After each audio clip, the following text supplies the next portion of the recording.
Bonjour à tous et bienvenue dans cette nouvelle vidéo. Alors je vous montrerai même pas comment j'ai posé la caméra pour vous filmer. Je filme actuellement en plus en 4K pour cette facecam. Je dis allez, c'est FAQ du mois de décembre, je vais filmer ça dans une qualité normalement qui est plutôt correcte. Dans tous les cas, je vous ai posé la question hier sur Instagram de me poser vos questions. Voilà, tout simplement. Je vous ai demandé de me poser vos questions pour la FAQ du mois de décembre, la dernière FAQ de l'année.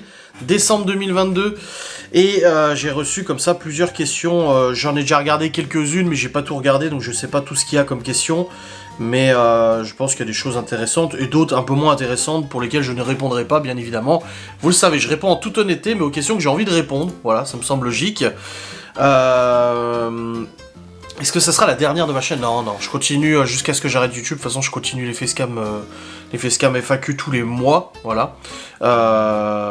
Et là, du coup, c'est la dernière de l'année, hein. Ça fait maintenant, putain, ça va faire 3 ans que j'ai lancé ma chaîne YouTube.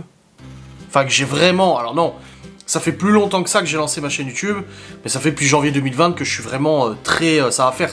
On va commencer la 3e année d'activité pleine sur YouTube avec une facecam, un vlog, etc., etc.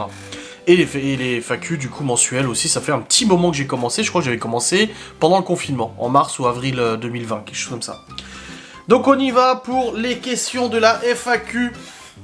C'est parti, on a Little Wolf qui demande ton plus grand rêve. Mon plus grand rêve actuellement, j'aime pas dire que j'ai des rêves ou des trucs comme ça, parce qu'en fait, je suis quelqu'un je me contente beaucoup de ce que j'ai et je vois le positif dans ce que j'ai et je tire du coup mon bonheur dans ce que j'ai actuellement, voilà. Je suis pas quelqu'un toujours à la recherche d'autres choses, etc. Donc je suis pas... oh là, si j'avais ça, je serais heureux ou quoi que ce soit, tu vois. Je suis déjà heureux de ce que j'ai. Maintenant, mon plus grand rêve, je pense que ce serait... ça aurait été, parce que c'est pas trop réalisable, d'avoir assez pour investir dans l'immobilier, investir dans des sociétés, des choses comme ça. Je pense que ça serait plus un rêve professionnel, pouvoir investir dans diverses activités et tout ça, et pouvoir diversifier un petit peu, toucher un petit peu à tout. Voilà, j'aime bien toucher un peu à tout, et ça m'aurait fait plaisir. Voilà, si je peux dire un rêve, parce que tout le reste, voilà, on a les enfants qui sont en bonne santé, qui réussissent bien à l'école, on a une famille soudée, on a une famille unie, on est propriétaire, on arrive à se démerder comme on peut, j'ai un métier que j'aime, et tout ça, donc je vois pas ce qu'il pourrait y avoir d'autre, à part pouvoir faire cette activité que j'aurais tellement aimé faire. Mais pour ça, il faut une trésorerie, il faut bien gérer sa thune. Je pense que si ça avait été fait, ça a été le cas du coup depuis longtemps, ça aurait pu être fait, mais voilà, on reste de toute façon sur ce qu'on a. On apprend de nos erreurs, on apprend notre expérience se forge sur nos erreurs, hein, de toute façon. Tout ça, c'est empirique. Mais je pense qu'un rêve, ça aurait été ça. C'est de vraiment investir et de gérer des investissements à droite à gauche. J'y pense beaucoup parce que voilà, j'ai investi en crypto et je me suis dit, ah, ça se trouve, si la crypto décolle, ça pourrait me permettre de dégager un petit peu et de pouvoir faire ça. Mais bon, la crypto, on en viendra, c'est pas trop ça. Ensuite, ta plus grosse honte. La plus grosse honte? Il y a plein de hontes. Je pense que la honte fait partie de la vie. Il y a des choses dont on est peu fier, il y a des choses dont on n'est pas... on n'a pas trop envie de se souvenir, des trucs comme ça. Donc je pense qu'il y en a plusieurs. Après, la plus grosse, je sais pas, je pourrais pas vous dire, je ne sais pas. Je sais pas, mais je pense que tout le monde a des moments de honte et tout ça. Et c'est nécessaire de toute façon pour évoluer. Ensuite, ma plus grosse peur, qu'il arrive quelque chose aux enfants ou à Laura, bien évidemment, à la famille. Hein. Dès que ça touche à la famille, de toute façon, ça fait peur. Une maladie ou des trucs comme ça. On a la chance, les enfants sont en bonne santé, ils n'ont pas de problème de maladie, de choses comme ça. Mais je pense que la plus grosse peur, quand t'es parents, ça serait ça, de toute façon. Ensuite, toujours Little Wolf, hein, qui y va. Ton plat préféré, alors j'alterne beaucoup, en fait. J'ai des plats préférés, mais en fait, mon problème, c'est que quand j'aime quelque chose, j'en abuse. Et du coup, après, ça devient plus mon plat préféré, parce que ça me saoule. Mais voilà, le hachis parmentier... McDo, kebab, langue de bœuf, sauce escargot s'il vous plaît, pas sauce piquante, ça je veux pas en entendre parler. Voilà, pour moi les plats préférés, j'en ai plusieurs quoi, je suis pas difficile, mais j'en ai plusieurs et j'alterne. Un jour je vais te dire, c'est le hachis parmentier parce que ça fait longtemps que j'en ai pas mangé. Et une fois que j'en aurai mangé, je te dirai, c'est la langue de bœuf, ça fait longtemps que j'en ai pas mangé.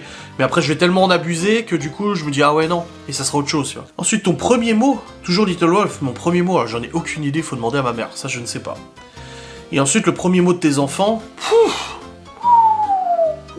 Libby, c'était ah ouais, parce qu'en fait, avec sa mère, on lui disait tout le temps ah ouais, parce qu'elle faisait et on disait ah ouais, et du coup, c'était ah ouais. Léo, il a mis beaucoup de temps à parler, je sais pas c'était quoi. Théo, pareil, je me souviens plus trop. Et Chloé, ça devait être oui ou non, un truc comme ça, je pense. Quelque chose dans ce genre-là, à mon avis. Ensuite, Des Bravides qui demandent est-ce que tu appréhendes l'approche de Noël par rapport aux petits et la perte de leur maman? Je pense qu'on est...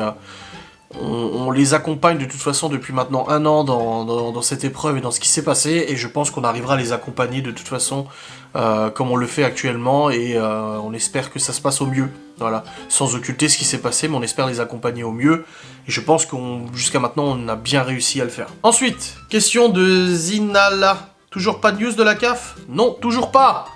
Et c'est infernal. Laura l'a réécrit à la CAF en disant bon, c'est quand que vous allez vous décider à traiter le dossier? Ils nous ont traité, on a envoyé des papiers au mois d'août, ils ont traité les papiers envoyés à 12h06, mais ils n'ont pas traité les papiers à 12h10. Et elle leur a dit, vous allez attendre combien de temps pour traiter les papiers qui ont été envoyés 4 minutes après? C'est infernal, ça va faire maintenant 3 ans que je ne touche pas d'allocation familiale, que du coup je suis redevable, enfin ils me le sont redevable de plusieurs dizaines de milliers d'euros, voire milliers d'euros, parce que depuis mars, ça se cumule plus, donc depuis le mois de mars 2022, bah c'est perdu, voilà, tout ce que la CAF ne verse pas, c'est perdu, mais toujours rien, ça n'avance toujours pas, c'est un retard pas possible, j'ai saisi un médiateur, ça n'avance pas non plus, il y a rien qui avance, et c'est une galère pas possible. Heureusement qu'on n'en a pas besoin pour élever les enfants, pour subvenir à leurs besoins, mais je trouve ça honteux dans un pays comme la France que ça n'avance toujours pas, et que ça soit toujours au point mort, voilà. Je trouve ça honteux, honteux. C'est catastrophique. Ensuite, Linatadbi qui me dit « Toujours sur YouTube, tu mérites pas d'y être ». Oh, c'est pas gentil d'être méchant comme ça. Attends, je vais supprimer ta réponse et te bloquer au passage, comme ça au moins ça t'évitera de subir mes publications. Ensuite, Nina Cria, je ne suis pas du genre à tout commenter, mais je regarde toutes tes vidéos sans exception. Merci de regarder mes vidéos. Merci à tous ceux qui regardent mes vidéos, c'est gentil. Et ensuite, tu détrônes même les grands youtubeurs, faut pas exagérer non plus. Hein. N'exagérons pas, je fais le contenu que je fais, et je suis dans mon coin, et c'est très bien. Et il y a plein d'autres contenus très intéressants sur YouTube. Je préfère tes vlogs au leur, j'aime le plus simple. J'aime le simple. Ah, oui. Oui, bon après, chacun voit midi à sa porte, hein. De toute façon, moi, ma façon de filmer, ma façon d'être voilà, transparent avec vous et tout, vous plaît, mais ça peut ne pas plaire à d'autres personnes. Donc je pense que l'intérêt, c'est qu'on y trouve ce qu'on a envie de trouver sur YouTube, et qu'on se prenne pas la tête et tout, ou quoi que ce soit, à comparer, à machin et tout ça. Chacun fait le contenu qu'il a envie de faire, de toute façon, c'est très bien. Ensuite, Nounoun37, rien à dire, juste une belle petite famille et que les vlogs me manqueront quand ça s'arrêtera. Oui, j'imagine bien, et moi aussi ça me manquera de filmer. Je vous ai dit, je ne quitte pas un travail que... Oh, je suis obligé de quitter la cam, remettre, vu que c'est en 4K, ça se coupe au bout d'un moment, c'est chiant. Alors, nous en étions où tu dois avoir hâte de quitter tout ce monde de réseau. Mais ça, tu ne dois avoir... Mais ça ne va pas trop te manquer quand même. Et mon Jeanne qui demande... Bien sûr que si, je l'ai déjà dit plusieurs fois, ça me manquera parce que c'est quelque chose que j'adore faire. Mais je pense qu'au bout d'un moment, si j'ai la conviction qu'autre chose est possible, de mieux pour moi, pour ma famille, bah c'est la bonne solution à prendre de toute façon. Mais après, je suis pas pressé par le temps, je vais pas quitter demain ou quoi que ce soit. Donc ça va, je sais que c'est ma décision et que je la prendrai quand j'ai envie de la prendre. Ensuite, félicitations pour les chambres, merci beaucoup, LPTV1. Ensuite, est-ce que ton dossier CAF a été débloqué, Alexa? Bah non, je l'ai dit avant, c'est toujours la même merde de toute façon. Ensuite, toujours la même question. Avez-vous un projet d'avoir un bébé avec Laura? Mais je réponds à cette question dans toutes les FAQ. Pourquoi j'y réponds encore d'ailleurs? Non, c'est pas dans le projet, je ne veux pas. Laura, oui, mais moi, non. Non, c'est fini. Ensuite, déjà fini les cadeaux de Noël. Non, on a commencé, mais on n'a pas fini. C'est plus Laura qui s'en occupe de toute façon. Inès qui demande. Et après, quel repas de prévu pour Noël? On en a déjà parlé, d'ailleurs, le replay du live que j'ai monté avant en parle aussi. Donc je vous recommande d'aller voir les vidéos, parce que c'est un sujet qu'on a déjà abordé. Ensuite, quand allez-vous prendre soin de votre santé, Noah Marceline? Bah bien, je le fais, Ensuite, et toi, que veux-tu comme cadeau, Inès? Bah, Laura, elle m'a dit, tu veux quoi comme cadeau? Je dis rien du tout, j'ai tout ce que j'ai besoin, j'ai tout ce que je veux et tout. Et elle m'a dit, bah c'est trop tard, je t'ai déjà acheté un cadeau. Donc je ne sais pas c'est quoi, je ne sais pas. Mais apparemment oui. Ensuite, Zazunski, tu parles souvent de tes autos, également du conflit avec le voisin. Mais où gares-tu ta troisième voiture? Bah, j'ai déjà expliqué, la DS est dans le garage. L'Audi A3 est devant le garage et le Q7 est toujours à la même place sur le côté. C'est une place qu'on a depuis le début et qu'on nous a toujours dit que c'était ok, qu'on était locataire, et maintenant qu'on est propriétaire et ça dérange personne. Donc voilà, la DS est juste dans le garage, tout simplement. Et vu que Laura prend l'Audi A3 généralement le matin, bah le garage, il n'y a plus de voiture devant, donc je peux sortir la DS quand j'ai besoin d'aller à droite à gauche. Voilà. Micheline, pourquoi tu n'ouvres pas les volets du bas? Bah en fait, il faut savoir que moi, quand je rentre de l'école à 8h30, d'emmener les enfants, après moi je monte sous le PC et j'y reste toute la journée. Donc je suis pas en bas de la journée du tout, à part quand je sors les chiens. Et du coup, j'en vois pas l'utilité, vu de toute façon, je suis pas... C'est comme si j'étais pas là. Donc j'y pense pas forcément, j'y vois pas l'utilité, donc je laisse fermer, surtout que là, on est en hiver, tu sais, il fait nuit tard, il fait nuit tôt. Donc ouvrir les volets pour les refermer, en fait, ouais, je sais pas. Je m'en fous un peu. Ensuite, ma douce fleur, quand est prévu le procès? Comment te sens-tu? Alors, je vois pas de quel procès tu parles, dans la mesure où il n'y a pas de procès, ni de prévu ou quoi que ce soit. Et je le rappelle encore, je suis pas encore mise en examen. Si je dois l'être, bah, je le serai. Mais pour l'instant, il n'y a rien du tout. J'ai fourni à la gendarmerie et au groupement d'enquête et tout ça, j'ai fourni tout ce que je pouvais. Tout ce que je pouvais donner, je l'ai donné. Tout ce que je pouvais donner comme information, je les ai donnés aussi. Donc maintenant c'est à eux de faire le travail de savoir démêler le vrai du faux, parce qu'il y a beaucoup de conneries qui sont racontées, que eux maintenant savent. Voilà, je pense que d'avoir donné ma version des faits était la meilleure chose que j'ai pu faire. Et ça permet de remettre un petit peu les choses dans leur contexte, parce que si t'écoutes les réseaux sociaux, forcément je suis coupable et je prends 30 ans de tôle, tu vois. Alors qu'en fait la réalité elle est bien éloignée, il n'y a pas de gentil ou de méchant, il y a juste un gros bordel au milieu, avec des erreurs faites des deux côtés. Et s'il faut les assumer, je les assumerai, mais dans tous les cas, pour l'instant, j'ai pas de nouvelles. Ensuite, est-ce que tu crains les coupures de courant cet hiver? Est-ce que tu fais des économies d'énergie, Danywen? Alors, les économies d'énergie, j'en fais pas plus que ça. En fait, on éteint les lampes qu'on doit éteindre. Moi, si on lance les machines la nuit, c'est vrai qu'on a pris le pas depuis quelques mois maintenant de lancer les machines que la nuit. Comme ça, au moins, on sait que c'est meilleur pour notre facture déjà, parce que c'est des super heures creuses avec notre contrat. Et aussi, bah voilà, c'est mieux. Après, est-ce que je crains les coupures de courant? Pour l'instant, on n'y est pas encore. Ce que je sais, c'est que si ça vient arriver, ça va être le bordel. Ça va être vraiment le bordel. Surtout pour moi qui travaille toute la journée, ça va être un peu le bordel. Ensuite, l'OBRG, tu montreras les chambres finies. Bah, je pense qu'il faut suivre mes vlogs, ma cocotte, parce que tu sais que je les montre dans tous les vlogs quasiment. L'évolution et tout. Hein. Danywen, avec les travaux dans les chambres, te sens-tu plus bricoleur? Je suis très nul en bricolage. Ensuite, Sylvie, C72, les enfants semblent sereins de dormir seuls dans leur chambre. Ouais, ils sont très contents de dormir seuls dans leur chambre, ils ont pris le pas, il n'y a pas eu de problème, pas eu de peur, pas eu de crainte, rien du tout, ils sont tous très heureux et ça fait plaisir. Danywen de nouveau à Noël blanc cette année, je sais pas du tout, ils annoncent la neige la semaine prochaine, on verra bien. Moi j'adore la neige, Laura un peu moins, enfin un peu moins quand il faut conduire, donc on verra bien ce que ça donne.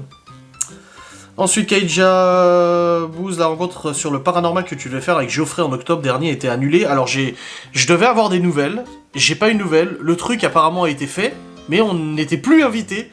Mais je me doute pourquoi on n'a pas été invité, et franchement je m'en fous. Ça aurait été sympa, c'est clair, ça aurait été sympa, mais après j'ai pas besoin de ça. Ghost and Us marche très bien tout seul, j'ai pas besoin de ça pour évoluer, ou faire des enquêtes ou quoi que ce soit, donc bah tant pis. Dommage pour eux, hein. Ensuite, vas-tu reprendre les premières FAQ que t'as fait et y répondre pour voir si les réponses sont toujours pareilles? Ah, ça serait intéressant de faire ça. Très bonne idée. Voir si je vais le faire, c'est une bonne idée. Ensuite, quelle organisation avec les enfants quand tu auras ton nouveau job, Galioop? Je parlerai pas, je m'étendrai pas sur ce sujet de mon nouveau travail. Tout ce que je sais, c'est que vous inquiétez pas pour les enfants, on gère. Voilà. Anima Slam, pas de question, juste envie de te dire que vous êtes une super famille, je vous adore, merci beaucoup. Et Elisa Bou aussi. Vous êtes une famille recomposée formidable, comme il en faudrait plus. Merci, oui, c'est vrai qu'on a de la chance, parce que les familles recomposées ne fonctionnent pas tout aussi bien que la nôtre fonctionne. Ensuite, quels sont les futurs projets, Cristalline? Bah, j'ai des idées de vidéos, des projets de vidéos, Laura m'aide là-dessus, avant de quitter YouTube, et le projet c'est ma reconversion professionnelle, car je vais travailler dans un domaine qui est tout autre que ce que je fais actuellement, et à partir de janvier va se mettre en place pas mal de moments où je vais devoir suivre une formation, suivre des formations, des choses comme ça. Et du coup, bah, je vais être absent quelques fois, par mois. Mais ça, je vous en parlerai sans vous donner trop de détails. Ensuite, Emily Gucci, comment faire face à tous les soucis avec les huissiers et tout ça? T'as l'impression que ça s'arrête pas? Ouais, t'as toujours la sensation que ça s'arrête jamais. Mais après, faut faire face, faut pas faire l'autruche, faut pas s'enterrer dans la terre et dire « ça n'existe pas, non, je l'ai déjà fait une fois dans ma vie, plus jamais ». Donc il faut affronter, il faut aller de face. Si le huissier est correct, si l'huissier est correct, t'as toujours moyen de négocier, t'as toujours moyen de t'arranger. À part si tu tombes sur des huissiers un peu moins accommodants. Mais généralement, 90% du temps, j'arrive à gérer le truc. Il faut juste en fait discuter, tout simplement, et expliquer la situation. Dernière question de Kaja, de nouveau un point de situation sur la crypto-monnaie, un point de situation extrêmement critique parce que j'ai investi dans la crypto-monnaie il y a maintenant 1 an, quelque chose comme ça, un peu plus, j'avais investi une certaine somme, j'avais presque triplé la somme grâce à l'augmentation du Bitcoin, et là aujourd'hui j'ai perdu 10 fois ma somme. C'est-à-dire que j'ai pas encore tout perdu, mais mon investissement de base a été divisé par 10. Tellement la crypto s'est cassé la gueule. Et ça correspond à ce que je vous ai toujours dit. N'investissez pas de l'argent que vous n'êtes pas prêt à perdre. C'est très important. Voilà, il faut pas déconner avec ça. Moi, cet argent, j'étais prêt à le perdre. Je me suis dit, allez, je tente le coup. Pour l'instant, bah, ça s'est cassé la gueule. Mais ça se trouve, ça remonte. Bon, j'espère terminer cette facecam. Ça fait 3 fois que je dois relancer. Parce qu'au bout de 10 minutes, la caméra surchauffe en 4K. Bref, de toute façon, j'avais terminé les FAQ. J'espère en tout cas que cette vidéo vous aura fait plaisir, que cette FAQ vous aura fait plaisir et que j'aurai répondu aux questions dont vous vouliez avoir les réponses. On se retrouve du coup le mois prochain en 2023 pour les FAQ de janvier 2023. L'année de mon départ sur YouTube. 2023, c'est fini. Voilà. Bref, je vous remercie d'avoir regardé. Je vous fais des bisous. Je vous dis à très vite. Salut.